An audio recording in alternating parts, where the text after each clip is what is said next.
Las Vegas, 1975. The lights dimmed and Elvis raised his hand to still the band.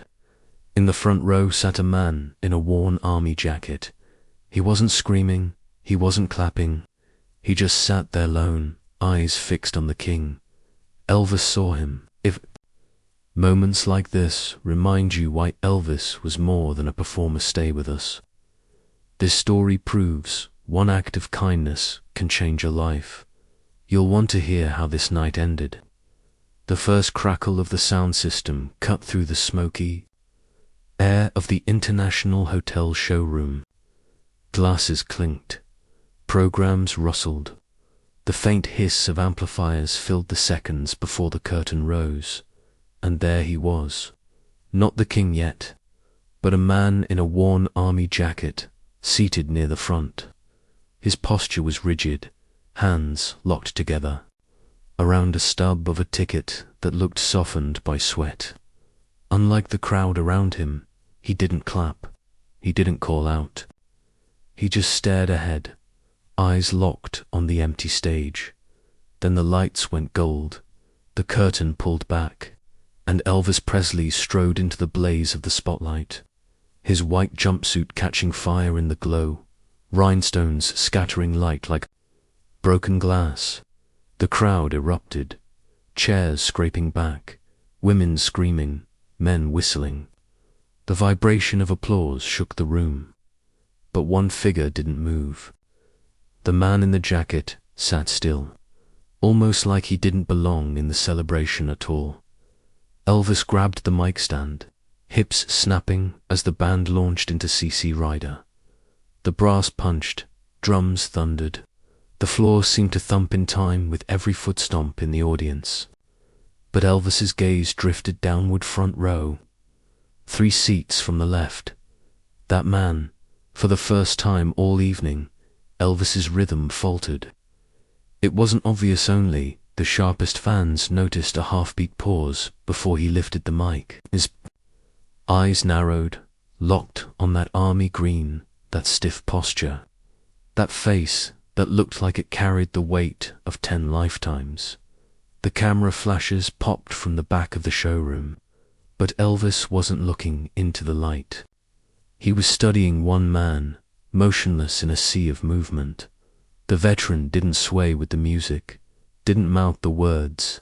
He sat as if the song wasn't even reaching him, and something about that silence cut sharper than the applause. Open loop planted. Who was he? Why did he sit there, stone still, while 1,500 others screamed? Elvis turned from the mic stand, his scarf swinging across his shoulder. His left hand brushed across his belt buckle, a subtle tell fans knew meant he was distracted. Band members glanced at each other. Was he all right? He never missed focus this early in a set. The trumpets carried on. The rhythm section drove forward. But Elvis slowed his pace, eyes never leaving the veteran. A detail no one could miss. The man's knuckles were white from gripping his ticket stub so hard it looked close to tearing. A whisper passed through the crowd, not loud enough to interrupt the music, but just enough to ripple unease. The man wasn't drunk. He wasn't rude. He was lost. And Elvis saw it. By the second verse, Presley stopped strutting the stage. He stood at the edge, microphone lowered, as if the lyrics no longer mattered. Fans in the back leaned forward, confused. Why was he holding back? The brass players hesitated. The guitarist shifted nervously. Something was happening, something outside the script. And then, suddenly Elvis lifted his right hand, palm out, toward the band, stopped. It was sharp, unmistakable. The amps hummed into silence. Drums cut mid-roll. The audience froze mid-dash, clap dot. Gasps echoed in the pause. Elvis never stopped an opener. Never, and yet, here he was, eyes fixed on the man in the jacket, body leaning toward the crowd, like gravity itself was pulling him forward. The king wasn't looking at 1,500 fans anymore. He was looking at one man. The band held their breath, waiting for a cue, but Elvis didn't give one. He stared straight at the veteran, mic gripped in his hand. And then, slowly, he started to step down. The silence after that raised hand was deafening. 1,000 voices had been shouting only seconds ago. Now, not even the clink of ice in a glass could be heard. Elvis Presley lowered his microphone. He didn't move back toward center stage. He didn't flash the easy grin fans expected. Instead, he tilted his head and squinted into the front row, like he was studying a stranger across a crowded street. People glanced at one another, uneasy. Ushers leaned out from the aisles. Security men straightened, ready to act. Elvis never interrupted his opening number. Not in Vegas, not anywhere. Then, with a slight bend of his wrist, he pointed, direct, steady, toward the man in the army jacket. Gasps spread like sparks catching velvet. Who was he? Why him? The veteran flinched, as if the spotlight had suddenly swung onto him. His shoulders hunched. His hands, still locked around that ticket stub, dipped toward his lap. His head lowered, and then Elvis spoke. His voice wasn't booming, not a stage shout. It was steady, almost gentle, but it carried clear to the back row. "Son, you served, didn't you?" The words landed like thunder in the quiet. The crowd inhaled as one. Witnesses recall women covering their mouths, men whispering to one another, "Did you hear what he just said?" The veteran shifted. For a moment, he didn't answer. He stared down at his shoes, black leather dulled with wear. Then he gave a small nod, almost ashamed, almost unwilling, to draw more attention. But Elvis pressed forward. The king reached for the scarf round his neck. A silk square, pure white, rimmed in sweat and stage light. He pulled it free with a quick tug, and then to the shock of even his own band, he stepped off the stage. Security froze, eyes darting. One guard half moved, uncertain if this was a planned stunt or a breach. It wasn't in the program. It wasn't rehearsed. Elvis ignored them all. He descended the small set of steps at stage right, scarf balled in one hand, microphone still clutched in the other. The veteran's eyes lifted. For the first time, their gazes locked. It was brief but electric. Elvis crossed the short distance, brushing past the front tables, women reaching out, men snapping photos, all ignored. His boots hit the carpet with heavy, deliberate steps. The veteran sat frozen, unsure whether to rise, unsure whether he even belonged there anymore. And then Elvis stopped in front of him. The audience leaned in, straining to catch every detail. Elvis lowered himself just slightly, scarf dangling loosely now. "What's your name, brother?" he asked. The man's lips parted, but his answer was too soft for the room to hear. Elvis bent closer, one usher later recalled, like it mattered more than the show, more than the crowd. Another pause. The scarf trembled in Elvis's hand, then, with no fanfare, no introduction, he draped it across the veteran's shoulders. The crowd gasped. Flashes burst from cameras. A wave of applause swelled and broke, but Elvis didn't acknowledge it. His eyes stayed locked on the man. For a long beat, the band didn't dare play. The amplifiers hissed, empty, waiting, and then suddenly the veteran lifted a hand, hesitant, and touched the scarf. His chin quivered, his eyes brimmed. Elvis gave a single nod, firm, grounding. It wasn't a performance now. It was a conversation, but louder than any lyric. The audience shifted in their seats. realizing something rare was unfolding. And then, without warning, Elvis reached for the mic again. His voice rang out, steady but low. "You don't sit alone tonight." The crowd erupted, cheers roared.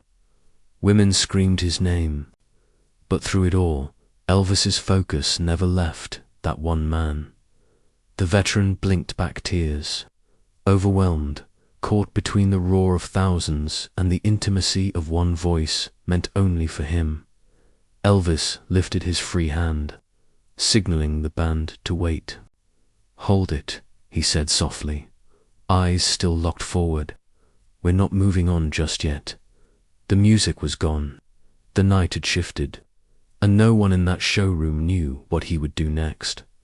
The veteran's breath came shallow, chest rising, like every eye in the showroom pressed down on him. He wasn't used to being the center of attention, not after years of being overlooked, not after years of blending into shadows. Elvis crouched slightly, microphone lowered now, voice quiet, enough that the nearest rows had to lean forward. "You here alone tonight?" he asked. The man swallowed hard. His throat worked before words came. "Yeah," he murmured, rough and cracked. "Been alone a while." The admission carried farther than he intended. Even without amplification, the stillness of the room made every syllable echo. Elvis tilted his head, studying him. The scarf still rested across the veteran's shoulders, white against faded green fabric. The man's hands trembled. He forced them tighter around the stub of his ticket. "Wife's gone, buddies too, just thought." He hesitated, eyes flicking up at the king before darting away. "Just thought I'd see you once, before I go." The phrase hung heavy, its meaning unmistakable. Whispers rippled. Women wiped their eyes. Ushers shifted uneasily in the aisles. Elvis pressed a steady palm on the man's shoulder. "No, sir," he said softly, the words measured, anchored. "Not tonight." The veteran tried to bow his head, tried to shrink from the weight of 1,500 stares. But Elvis wasn't letting him disappear. Instead, Presley reached down with his free arm and pulled him up. The veteran resisted at first, legs stiff, but Elvis was insistent. The crowd gasped as the king slung an arm across the man's back. Half support, half dash, embrace, the spotlight, hot and merciless. Followed as Elvis guided him toward the steps of the stage. The band still sat frozen, horns lowered, drumsticks hovering mid-air, waiting for a cue that never came. Each step echoed loud in the veteran's ears. He wanted to resist, to sit back down, but Elvis's grip was firm, unshakable. The white rhinestones at Presley's sleeve brushed against his cheek. When they reached the platform, Elvis turned and gestured. The spotlight widened. Gasps became cheers as the man stumbled into the light beside him. The veteran blinked against the brightness, sweat stinging his eyes. He could barely see past the first rows, faces blurred by tears and camera flashes. Elvis leaned close, microphone tilted down, and whispered something only the front rows could catch. "Brother, you're not leaving this world thinking you're forgotten." The veteran's lip quivered. He mouthed something back, too faint for anyone else, but the effect was seismic. The crowd felt the intimacy of it, even if they couldn't hear the words. Then Elvis did something that would be retold for years. He lifted the man's hand, still clutching the torn ticket, and raised it toward the ceiling lights. The audience roared, a wave of applause that rattled the ceiling. Some stood, some cried, some saluted. The energy shifted from shock to reverence. Elvis spoke again, voice steady, commanding, though still directed at one man. "You came to hear a show tonight. This one's for you." The veteran's knees nearly buckled. Elvis steadied him, strong hand gripping tighter. The open loop was set. What song would he choose? What moment could possibly carry this weight? The band exchanged uncertain glances, waiting. Elvis hadn't called a number, hadn't given a signal. He simply stood, hands still resting on the veteran's back, eyes scanning the crowd. Finally, he lifted the mic again. "Folks," he said, pausing just long enough for the hush to settle. "Sometimes music ain't just music. Sometimes it's a prayer." He turned, nodded at the bandleader, and led the man to center stage. The veteran's head shook in disbelief, tears streaking down his face. The lights burned brighter, and then, with a single chord, the night shifted into something no one expected. The first chord rang out, low and steady, like a heartbeat in the quiet. Elvis had chosen not a rocker, not a crowd pleaser, but something different, something sacred. "You'll never walk alone." The audience gasped. Some clutched their chests. Soldiers in uniform at the back straightened, as if called to attention. Elvis glanced at the veteran, still trembling under the stage lights. His eyes were wet, his body rigid, but Presley tightened his grip on the man's shoulder, anchoring him. Then the king lifted the mic and began. "When you walk through a storm." The words weren't just lyrics now. They came thick with conviction, each syllable carrying the weight of a vow. The spotlight beams cut through the dust of the showroom, illuminating particles that floated like smoke. The band followed carefully, softer than usual, giving Elvis's voice room to carry. The veteran's lips trembled, his throat tightened. He tried to look down, to retreat into himself. But Elvis wasn't letting him. At the second verse, Presley shifted the microphone toward him. "Hold your head up high." The man froze. His mouth moved. No sound at first. Then, broken, fragile, a single line escaped. "And don't be afraid." It cracked, wavering, but it was there. The crowd erupted into applause, not wild, not chaotic supportive. Like a wall of strength behind him, women cried openly in the aisles. Men dabbed their eyes with napkins. Ushers later recalled watching fellow veterans in the audience rise silently, giving salutes. Elvis kept the mic between them, alternating lines, his own baritone steadying the man's fractured tenor. The duet wasn't perfect. It wasn't polished. It was raw, trembling, human, and somehow that made it more powerful than any rehearsed performance. As they reached the chorus, the veteran's voice faltered completely. His knees wobbled. Elvis steadied him, hand gripping his arm tight, pulling him close. "You'll never walk alone," Elvis thundered, holding the note longer than usual, pushing it like a lifeline into the man's chest. The room shook with applause, a wave that rose and fell in rhythm with his voice.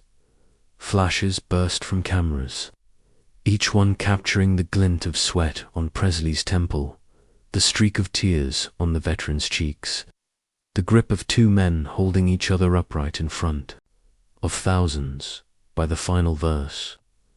The veteran had given up trying to sing. He simply held on, tears running freely, eyes squeezed shut. Elvis never looked away from him, not once. The band swelled behind them, strings bending under the weight of the melody, brass soaring. The floor itself seemed to vibrate with the sound, and then silence. The last note hung, suspended, vibrating in the rafters before dissolving. Into the air, the crowd stood as one. Cheers thundered.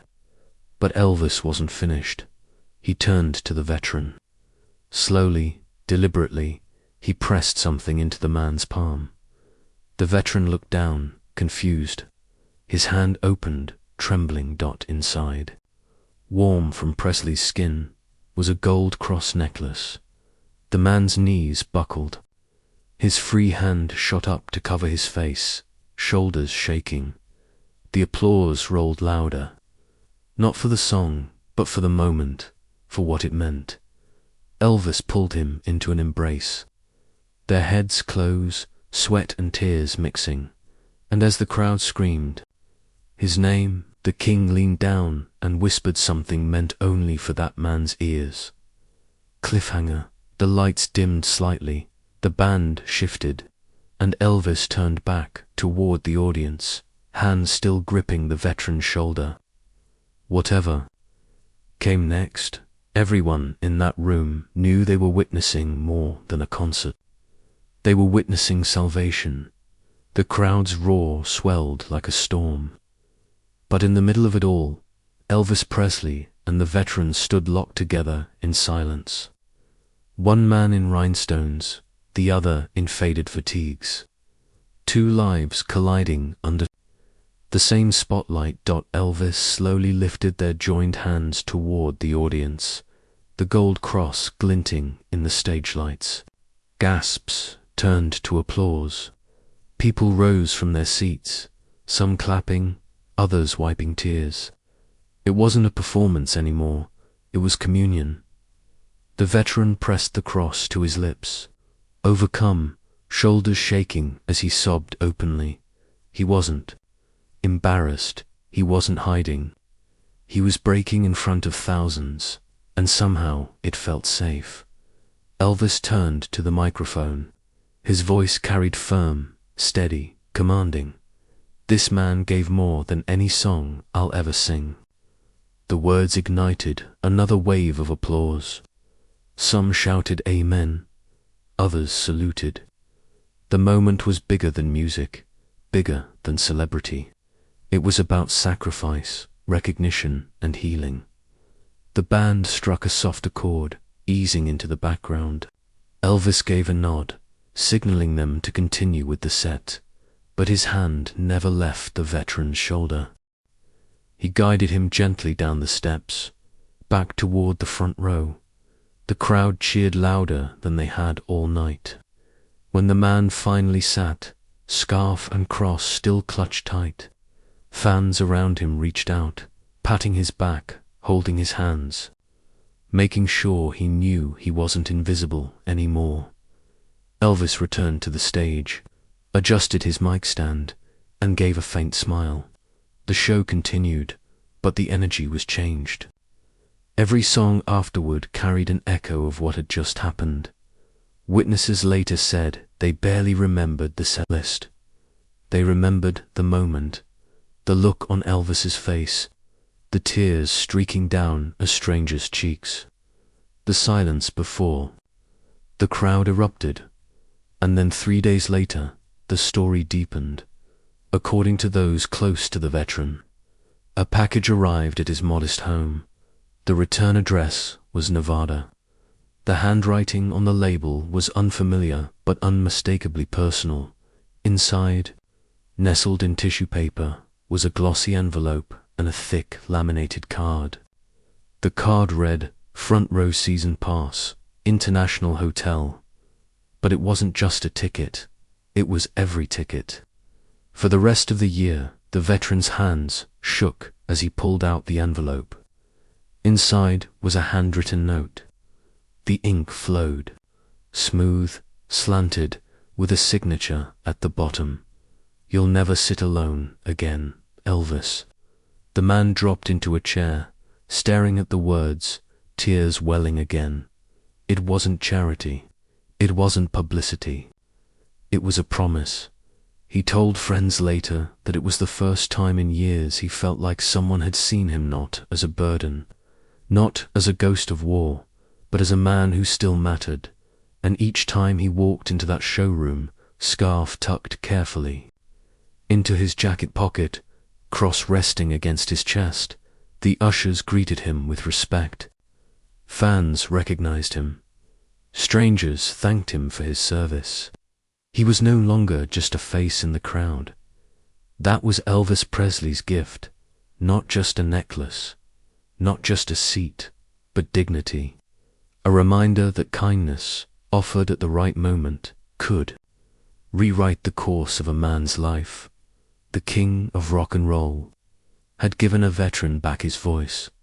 Stories of that night spread among fans and hotel staff. Some say the veteran never missed another show.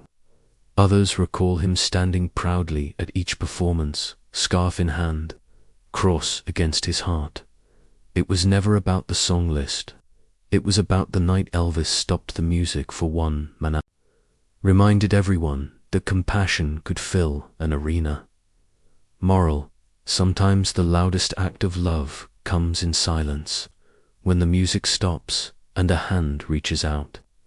If this story touched you, share it with someone who believes kindness can stop a room, and tell us in the comments what's one moment of compassion that has stayed with you for life.